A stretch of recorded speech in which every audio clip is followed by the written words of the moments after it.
राधे कृष्णा सबको। आज दोस्तों उस टॉपिक पे बात करूँगी जो लोग जो बुराई निंदा चुगली करते हैं और बुराई कितनी बुरी चीज़ है। मतलब चलो ज्ञान की बातों से हम इसको समझते हैं। एक राजा था। राजा रोज़ दान करता था। करते करते काफ़ी दिन हो गए तो एक समय पे एक महात्मा आए। तो राजा दान करके अपने दरबार बंद कर चुके थे। तो महात्मा बोले कि अब राजा का तो बंद हो चुका है दरबार, अब मैं कहाँ पे गए होंगे। तो वो राजा घुड़सार में चले गए थे। तो महात्मा उधर से ही निकल रहे थे तो राजा दिखे और महात्मा बोले कि राजा साहब मुझे भिक्षा दो। अब वो राजा बोले कि अब तो हमने बंद कर दिया है दरबार, आप कल लाना। अब वो महात्मा बोलते बेटे मुझे कुछ दे देते तो ज़्यादा सही रहता, मुझे दे दो कुछ भी। कि नहीं बाबा तुम जाओ, अब कल देंगे। फिर भी बाबा ने जिद पकड़ी कि नहीं बेटा मुझे कुछ भी दे दो, मुझे दे दो, खाली मत मुझे वापस भेजो।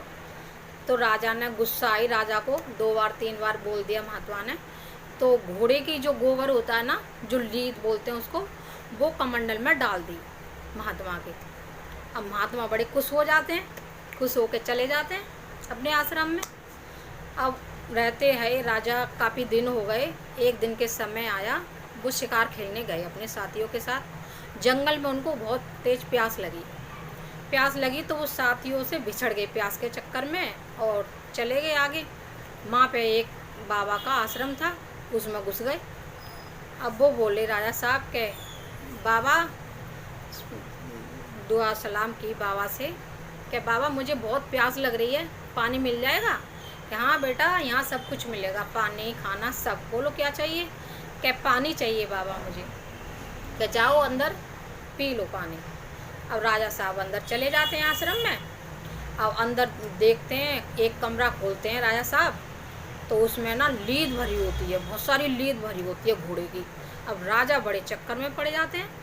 अब राजा बोले कि हाँ घोड़ा तो कोई दिखाई नहीं दे रहा है, लेकिन ताज़ा ताज़ा लीद यहाँ पे बहुत भरी हुई है, ये कोई तो राज है।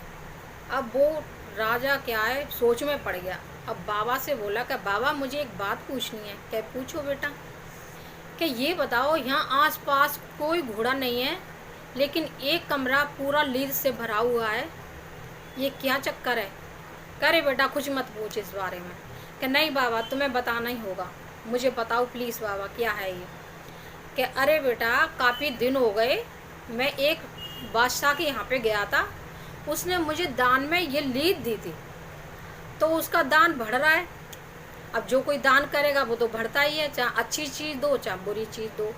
अब ये दोस्तों समझ में आएगी तुम्हारे, तुम जो अच्छी दोगे वो भी तुम्हें दुगना होके मिलेगा, जो अच्छा दोगे वो भी दुगना होके मिलेगा।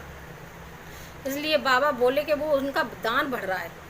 अब राजा को समझते देर नहीं लगी और बाबा के चरणों में पड़ गया कि बाबा मुझे तो माफ़ कर दो, मैं वही बादशाह हूँ, मैं वही राजा हूँ जो मैंने तुमको लीद दी थी। अब मुझे इसका लीद का क्या होगा? अब ये तुम्हें खाना पड़ेगा, पल्ले जन्म में यही मिलेगा खाने को। कि राजा साहब मुझे इस शराब से मुक्त कर दो, मुझे पाप से बचा लो। अब उसने बहुत प्रार्थना की। तो वो बोले महात्मा कि मेरे पास एक उपाय है। कि क्या? मुझे जल्दी से बताओ प्रभु, मैं वही करूँगा जो आप कहेंगे। तो वहाँ ने बोला महात्मा ने कि देखो जो तुम्हारी प्रजा है, जो तुम्हारी बुराई करने लग जाए वो, तो तुम्हारी ये पाप कम हो सकते हैं। कि वो कैसे बुराई करेंगे वो तुम सोचो। अब राजा वहाँ से आ गया आश्रम से। अब दूसरे दिन राजा ने क्या करा, शराब जैसा पानी बना लिया, बोतल में भर लिया और पूरे गांव में पीता पीता घूम रहा।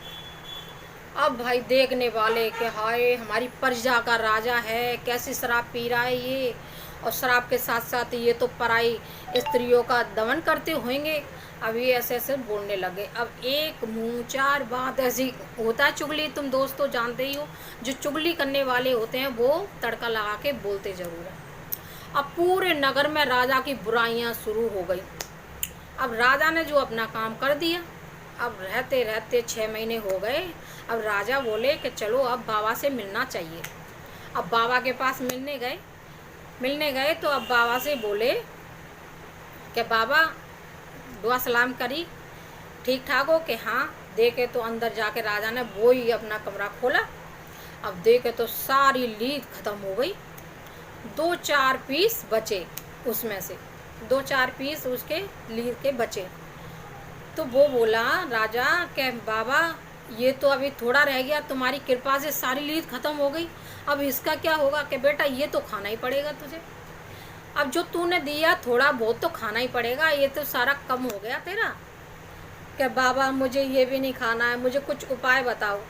अब फिर गिड़गिड़ाने लग गया राजा कि बेटा इसका कोई उपाय नहीं है, तू मेरी मान ले, ये तो खाना ही पड़ेगा। कि नहीं बाबा मुझे कुछ ना कुछ बताओ। तो कह देख एक उपाय है। कि क्या? क्या कोई बहुत बड़ा साधु संत जो तपस्या करता होगा जन्मों से, वो तेरी बुराई कर दे तो तेरी ये भी ख़त्म हो जाएगा। कि अच्छा।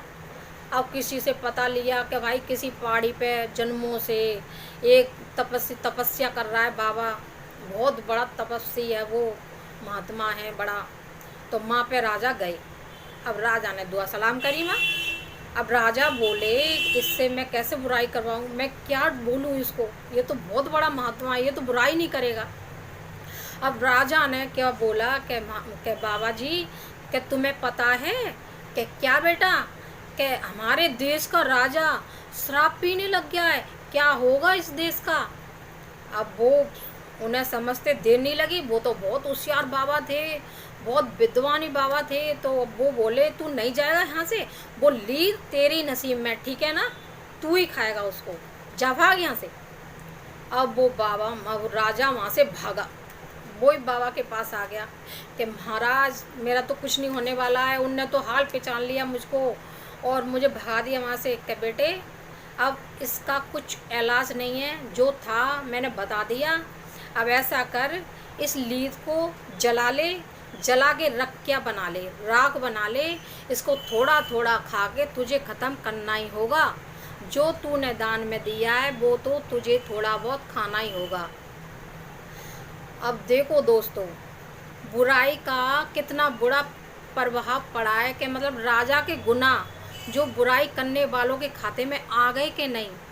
इसलिए दोस्तों बुराई किसी की, निंदा किसी की, चुगली किसी की करनी नहीं चाहिए, ये समझ जाओ आप। बुराई सबसे बहुत बुरी चीज़ है। राधे कृष्णा।